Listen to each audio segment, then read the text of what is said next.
नमस्कार, प्रणाम। मैं कुमार श्रीकांत। आज जनजी आंदोलन के पीछे सबसे बड़ा खुलासा, ये जनजी आंदोलन क्या अभिजीत दीपके, सौरभ दास, आम आदमी पार्टी ने किया, या फिर नरेंद्र मोदी की जड़ें काटने के लिए बीजेपी के ही एक बड़े नेता का इसमें नाम आ रहा है। नाम मैं किसी का लूंगा नहीं, लेकिन अब आपके विवेक पर छोड़ता हूं कि आप सोचिए, समझिए और देखिए कि यह आंदोलन किसने किया और इसको फंड किसने किया। आज इसको लेकर एक बहुत बड़ा खुलासा आपसे करने जा रहा हूं। आप लोगों से अनुरोध है कि वीडियो को अंत तक देखिए, वीडियो को लाइक, शेयर, चैनल को सब्सक्राइब करें, कमेंट बॉक्स में अपनी राय रखना बिल्कुल ना भूलिए, और साथ ही साथ मेरा जो YouTube channel UP news live 87 उसको जरूर सब्सक्राइब करें। बड़ा खुलासा है दरअसल।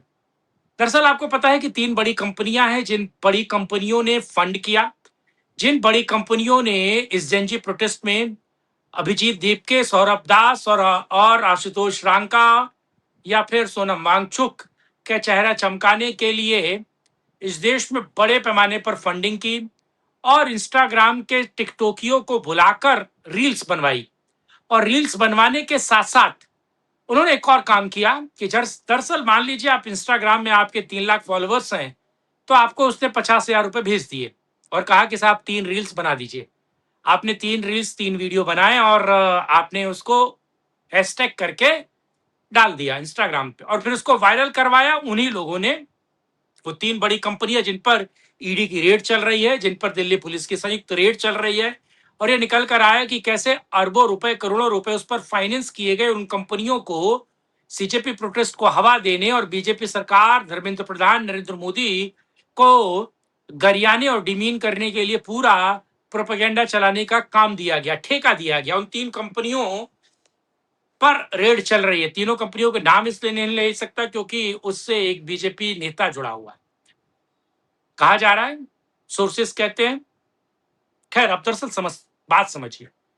तो मान लीजिए आपके 3 लाख फॉलोअर्स हैं, आपको 50,000 रुपए दिया या 1 लाख रुपए दिया और कहा कि साहब आप 2 वीडियो बनाइए और 1 लाख रुपए में से 80,000 रुपए अपने पास रख लीजिए और 20,000 रुपए के आप फूड्स, खाने का सामान ऑर्डर कर दीजिए जो सीधे जंतर मंतर पहुंचेगा। जिसके 2 लाख फॉलोवर्स हैं, जिसके 1 लाख फॉलोवर्स हैं, जिसके 50 लाख फॉलोवर्स हैं, ऐसा एक क्रम चला जिसमें पैसा आपको दिया गया। एक बड़ा अमाउंट आप उसमें रख सकते थे और 20% अमाउंट का आपको फूड ऑर्डर करना था ताकि वो पैसा वहां पहुंचे। और जब इसकी स्क्रूटनी हो, जब इसकी जांच हो, तो दरअसल ये निकल कर आए नहीं कि पैसा कहां से आया है, कहां तक गया है, और लोग अगर इसको सपोर्ट कर रहे हैं और अपने जेब से पैसा खर्च कर रहे हैं खाने को लेकर, ये जुनेद की जो स्क्रूटनी हुई है, जुनूद को जो ठोका गया, उससे चीजें भी निकल रही हैं दरअसल। तो इस पूरे मशीनरी का इस्तेमाल किया गया, यानी कि आपको पैसा दे दिया, आप पहले वीडियो बनाइए, 20,000 या 10,000 या 5,000 जो भी दिया गया, आपको 50,000 दिया गया, उसमें से एक बड़ा अमाउंट आपको फूड के तौर पर, खाने के तौर पर वहां भेजना है ताकि वहां के लोगों को खाना मिल पाए, ताकि ये जेंजी भूखे नंगे जिसको पिज्जा खाना है, बर्गर खाना है, डोमिनोज खाना है, या फिर जो भी करना है उसको वहां मिल जाए। खैर, ये अलग विषय। अब दरअसल आता हूं, इसमें एक बीजेपी के बहुत बड़े नेता, कहा जा रहा है कि मंत्री भी हैं, कैबिनेट मंत्री भी है, नाम मैं किसी का लूंगा नहीं, ये ध्यान रखिएगा, या आपके स्व विवेक पे छोड़ रहा हूं। दरअसल आपको इस बात का पता करना है। नाम ले लूंगा तो डिफॉर्मेशन केस हो जाएगा, कौन बचाएगा मुझे? आप तो बचाइएगा नहीं। राष्ट्रवादियों के साथ खड़ा कौन होता है दरअसल। खैर, बीजेपी के बहुत बड़े नेता हैं, ये दिल्ली के मीडिया के बहुत इंटरनल की बात चल रही है, बीजेपी नेताओं की इंटरनल चल रही है। दिल्ली के बहुत बड़े नेता, मंत्री, कहा जा रहा है कि मंत्री भी हैं। अब इशारों को समझिएगा। उनके बेटे ने, उनके बेटे की कंपनी है, दरअसल उनके बेटे की कंपनी ने और उनके बेटे ने इस सीजेपी प्रोटेस्ट को बड़ा बनाने का ठेका लिया हुआ। इस सीजेपी प्रोटेस्ट को उनकी कंपनी और उनके बेटे ने फाइनेंस किया और दरअसल पैसा भी मुहैया करवाया, फूड भी मुहैया करवाया, लोगों को गैदर करने का भी काम किया, सोशल मीडिया पे मैनेज किया। मेटा जो है, जिसमें इंस्टाग्राम और फेसबुक है उसको भी मैनेज किया गया, एक्स को भी मैनेज किया गया। एक्स यानी कि ट्विटर, जो फिलहाल एलन मस्क की कंपनी है, इससे पहले जैक डॉर्सी की कंपनी थी। और पूरे षड्यंत्र को दरअसल उसकी पटकथा लिखने के पीछे वो बीजेपी का बड़ा नेता नरेंद्र मोदी और अमित शाह की इस दो लोगों के चेहरे को दरअसल धूमिल करना, इस सरकार की साख को गिराना, और सरकार जिस तरीके से लगातार दरअसल वो व्यक्ति प्रधानमंत्री बनना चाहता है। दरअसल वो व्यक्ति प्रधानमंत्री बनना चाहता है और दरअसल वो चाहता है कि प्रधानमंत्री के तौर पर उसका चेहरा है, बीजेपी कमजोर हो, और बीजेपी के कमजोर होने के बाद एक वही ऑप्शन बचे जो कि वो सब में माना जाएगा, सब उसको लेकर जरा पॉजिटिव है, इंडी गठबंधन भी और तमाम विपक्षी दल भी। तो एक ये चीज निकल कर आ रही है। एक और खबर है, दरअसल नरेंद्र मोदी, या फिर कहा जाए कि बीजेपी के शीर्षस्थ नेताओं को यह बात पता चली, और ये बात देश के सबसे बड़े, कहा जाए कि सिक्योरिटी और सेफ्टी और खुफिया विभाग को जो डील करते हैं, अब कौन डील करता है मुझे पता नहीं, आप समझदार है, आप समझिएगा। दरअसल कोई व्यक्ति है जो इसको डील करता है, जब उसकी इस पूरे गेम में एंट्री होती है, सीजेपी प्रोटेस्ट के गेम में उसकी एंट्री होती है, जांच पड़ताल चलती है, ईडी, सीबीआई और दिल्ली पुलिस संयुक्त।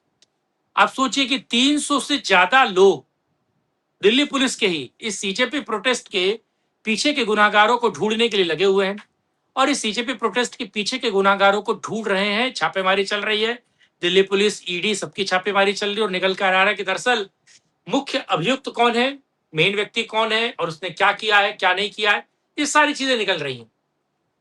तो दरअसल क्या वो नेता अरविंद केजरीवाल राहुल गांधी से मिला हुआ है? क्या वो नेता चाहता है कि नरेंद्र मोदी की सरकार चली जाए? क्या अमित शाह और नरेंद्र मोदी उसकी आंखों में खटक रहे हैं? क्या पिछले 12 साल में उसके हाथ में ऐसी ताकत नहीं आई, ऐसा अवसर नहीं आया, ऐसा मौका नहीं मिला कि वो नरेंद्र मोदी की सत्ता को उखाड़ फेंके और खुद अपनी सत्ता को बता पाए? खैर उस नेता का नाम भी मीडिया में छाया रहता है, अलग अलग विवादों, अलग अलग चीजों को लेकर। कभी उसके खिलाफ प्रोटेस्ट की बात होती है, कभी उसको लेकर प्रोटेस्ट की बात होती है। नाम मुझे पता नहीं, नाम आपको पता हो।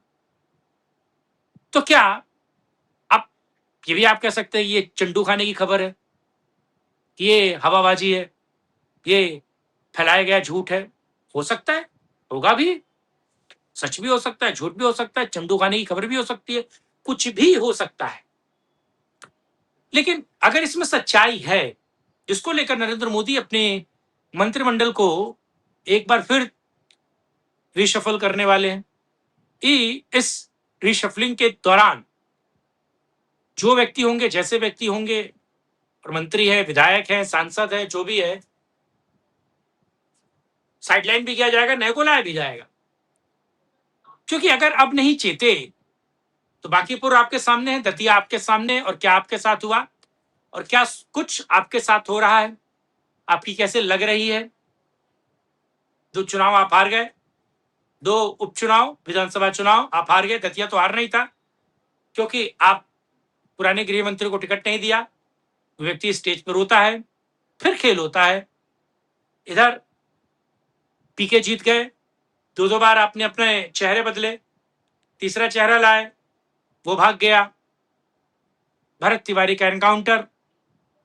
तो बड़ी कठिन है राह पनघट की, वो गाना है ना, बड़ी कठिन है राह पनघट की, कैसे भर लाऊं पनिया की मटकी। तो नरेंद्र मोदी और अमित शाह के लिए खतरे की घंटी ये है कि दरअसल विरोधी विपक्ष में नहीं है, दरअसल आपकी कब्र खोदने वाले आपके साथ भी है, आपके साथ यानी कि आपके ही साथ बैठे हुए हैं दरअसल।